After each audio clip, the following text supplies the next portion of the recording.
स्वागत है आपका जनता की ताकत न्यूज़ के इस विशेष बुलेटिन में। मैं हूं आपका मोहम्मद अमीन भट्टी। इस वक्त की बड़ी खबर वडोदरा से आशा वर्कर महिला कर्मचारियों के संघर्ष पर एक बड़ी खबर। आशाबेन वर्कर्स ने अपने समान वेतन और अत्यधिक काम के बोझ के खिलाफ आवाज़ बुलंद की है, लेकिन आज उन्होंने अपना विरोध प्रदर्शन एक खास अंदाज में पेश किया। आज प्रधानमंत्री नरेंद्र मोदी के जन्मदिन के मौके पर इन महिलाओं ने वडोदरा के कलेक्टर को ज्ञापन देकर अपनी मांगों को पूरा करने की गुहार लगाई। एक आशा वर्कर महिला ने कहा कि आज मोदी जी का जन्मदिन है, हम उन्हें बधाई देते हैं, लेकिन हमारी भी सुननी चाहिए। हमें हमारा पैसा चाहिए, हमारा काम कम करना चाहिए और सभी आशा वर्कर्स को बराबर वेतन मिलना चाहिए। हमने कलेक्टर साहब से गुहार लगाई है कि वे हमारी बात सुने और हमारी मांगें पूरी करवाए। इन महिला कर्मचारियों की मुख्य मांगे हैं उनका लंबित वेतन तुरंत दिया जाए, उन पर थोपे गए अत्यधिक कार्यभार को कम किया जाए और सभी आशा कार्यकर्ताओं को समान वेतन और भत्ता दिया जाए। एक तरफ जहां देश प्रधानमंत्री के जन्मदिन को सेवा पर्व के रूप में मना रहे हैं, वहीं दूसरी तरफ ये मेहनतकश महिलाएं अपने हक की लड़ाई लड़ रही है। उन्होंने इस दिन का चयन यह उम्मीद करते हुए किया कि शायद उनकी सेवा और उनकी पीड़ा पर भी ध्यान दिया जाए। अब नज़र कलेक्ट्रेट और प्रशासन पर है कि वह इन गरीब महिलाओं की जायज़ मांगों पर कितनी जल्दी और कारगर कार्रवाई करता है। प्रशासन की ओर से कहा गया है कि उन्होंने महिलाओं का ज्ञापन स्वीकार कर लिया है और मामले की जांच करके उचित कार्रवाई की जाएगी। जनता की ताकत न्यूज़ आपकी आवाज़ बुलंद करती है। आइए जानते हैं इन आशा वर्कर्स से कि उनकी मांगे क्या है। આજે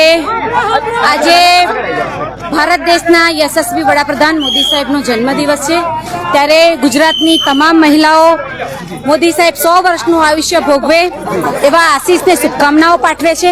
આજે મોદી સાહેબનો 75મી વર્ષ થયું। આટલી મોટી ઉંમર મોદી સાહેબની થઈ તો મોદી સાહેબ એમનું દિલ પણ મોટું રાખે અને ગુજરાતની તમામ આશા વર્કર બહેનોને સમાન કામ સમાન વેતન આપે અને લઘુત્તમ વેતન આપે। મોદી સાહેબના રાજમાં અત્યાર સુધી ઇન્સેન્ટિવ પ્રથાના નામ ઉપર વર્ષોથી આશા વર્કર ફેસિલિટેટર બહેનોનું શોષણ થઈ રહ્યું છે। ત્યારે આજે ગુજરાતની તમામ આશા વર્કરોનું જે રીતે શોષણ થયું છે સરકારમાં, તો એ અમે એમને માફ કરી દેવા તૈયાર છીએ, પરંતુ આજે મોદી સાહેબ એમના જન્મદિવસ પર એમનું દિલ મોટું રાખી અને અમારી બહેનોને સમાન કામ સમાન વેતન આપે અને લઘુત્તમ વેતન આપે। કારણ કે આટલી કમરતોડ મોંઘવારીમાં 2000માં કે 5000માં કોઈનું ઘર ચાલે નહીં। ઇન્સેન્ટિવના નામ ઉપર આખો આરોગ્ય વિભાગ આશા વર્કર બહેનો સંભાળી રહી છે। આશા વર્કર બહેનો પાસે કમરતોડ કામ કરાવી રહ્યા છે, પરંતુ બદલામાં 2000, 3000, 5000 જેવું મામૂલી ઇન્સેન્ટિવ ચૂકવી અને વર્ષોથી શોષણ કરવામાં આવી રહ્યું છે। ત્યારે અમે ગુજરાત સરકારને આજે આ કલેક્ટરને ગુલાબનું ફૂલ આપી અને મોદી સાહેબને જન્મદિવસની શુભેચ્છાઓ આપીએ છીએ અને સાથે સાથે સૌની એવી લાગણી છે કે તમામ આશા વર્કર બહેનોને લઘુત્તમ વેતન આપે, સમાન કામ સમાન વેતન આપે। આજે મોદી સાહેબના જન્મદિવસ નિમિત્તે નારીનો કાર્યક્રમ રાખ્યો છે, નારી સન્માનનો અને નારી સશક્ત કરવાનો। તો આ જે મહિલાઓ બહાર આવી છે ને, એ બધાને તમે યોગ્ય વળતર ચૂકવીને એમને સશક્ત કરો। તમારે બહેનોને સશક્ત કરવી છે તો આશા વર્કર બહેનોને મેટર્નિટી લીવ આપો।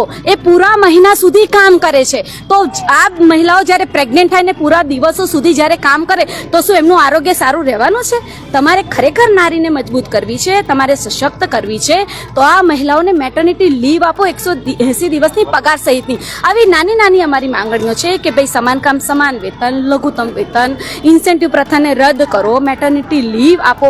આ કઈ એવી માંગ છે કે ભાઈ તમે સંતોષી ના શકો? અદાણી અંબાણીના કરોડો રૂપિયાના દેવાઓ માફ કરી દો છો, બરાબર, તો એટલું તમે દિલ ત્યાં મોટું રાખો છો, તો આ જે મજૂરી કરે છે, ખરા પરસેવો પાડીને આરોગ્ય વિભાગ સંભાળે છે, તો એ બહેનોને 25,000 રૂપિયાનું વેતન જે આંગણવાડી બહેનો માટે હાઈકોર્ટે ચુકાદો આપ્યો છે એ ચુકાદાનું પાલન કરી અને ગુજરાત સરકાર આશા વર્કરને ફેસિલિટેટર બહેનોને પણ 25,000નું વેતન ચૂકવે આ અમારી માંગ છે અને આશા રાખીએ કે મોદી સાહેબ એમના જન્મદિવસે મહિલાઓને શોષણમાંથી મુક્ત કરી અને બંધારણને લાગુ કરશે.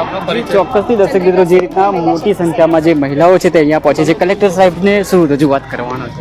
બિલકુલ, અમે કલેક્ટર સાહેબને એ જ કહેવાના છીએ કે આખું જે આ વડોદરા જિલ્લો છે એ અર્બન વિસ્તાર અને ગ્રામ્યમાં આરોગ્ય વિભાગની ગુજરાત સરકારની તમામ યોજનાઓ જન જન સુધી પહોંચાડવાનું કામ આ આશા વર્કર બહેનો કરે છે. પોતાનો મોંનો કોડિયો પણ મૂકી દે છે નીચે, ફોન આવે લાભાર્થીનો ત્યારે ડિલિવરી વખતે એમના નાના બાળકોને પણ જે કેળવણી મળવી જોઈએ નથી આપી શકતા સમય, અને જનતાને સમય આપે છે, જનતાની સુખાકારીનો વિચાર કરે છે.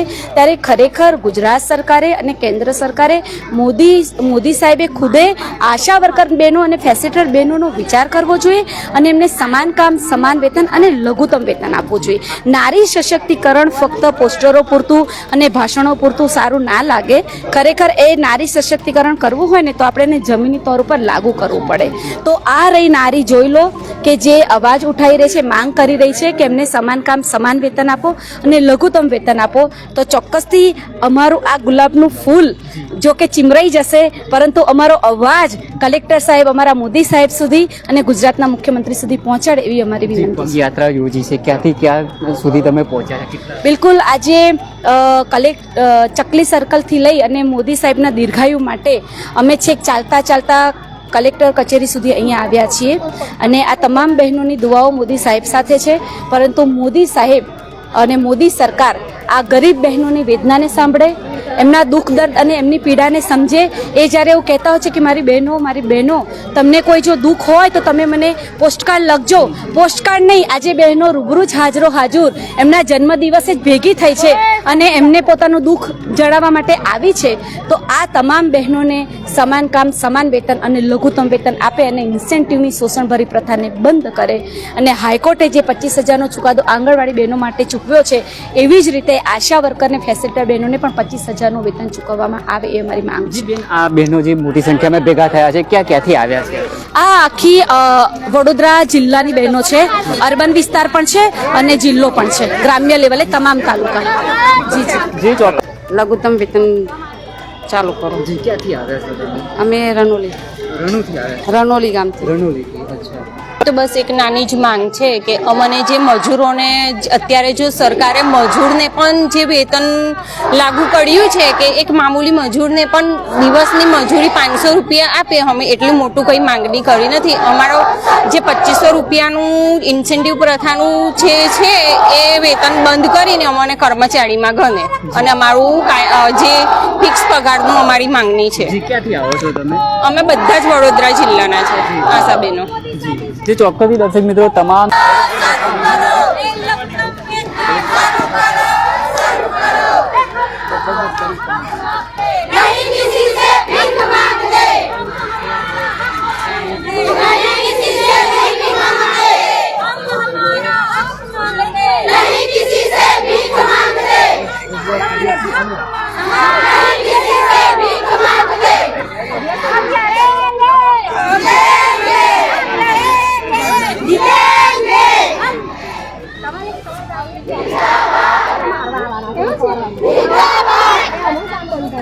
जिंदाबाद